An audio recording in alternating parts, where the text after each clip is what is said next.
નમસ્કાર મિત્રો, વિડીયોમાં તમારું સ્વાગત છે। મિત્રો, એક કિશન ભરવાડની સાથે તેના સાથે પણ વિરોધ હતો તેવું કહેવામાં આવી રહ્યું છે। જ્યાં મિત્રો, શું ખરેખર આ ભરવાડ સમાજના યુવકને જે કિશન ભરવાડ સાથેની મિત્રતા હતી તેવું પણ અમુક લોકોનું કહેવામાં આવી રહ્યું છે।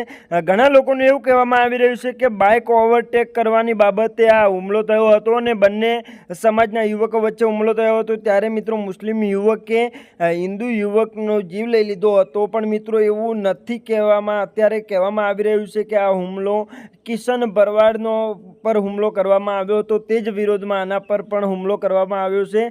બધા લોકોનું એવું કમેન્ટ કરવું છે અને કહેવું છે કે જ્યાં સુધી ફાંસીની સજા નહીં મળે ત્યાં સુધી અમને શાંતિથી ઊંઘ નહીં આવે, કારણ કે મિત્રો ધંધુકામાં ભરવાડ સમાજના બે યુવકો સાથે આવું થઈ ગયું છે અને અવારનવાર થશે તેવી પણ 100% શક્યતા છે, કારણ કે મિત્રો આવું ને આવું જો કરતા રહ્યા તો મિત્રો ખૂબ જ મોટા રોષે ભરાયેલા છે હિન્દુ યુવકો। તો મિત્રો, આના વિશે તમારે શું કહેવું છે કમેન્ટમાં જરૂર લખજો। આપણે મળીશું નવા વિડીયોમાં। જય હિન્દ, જય ભારત।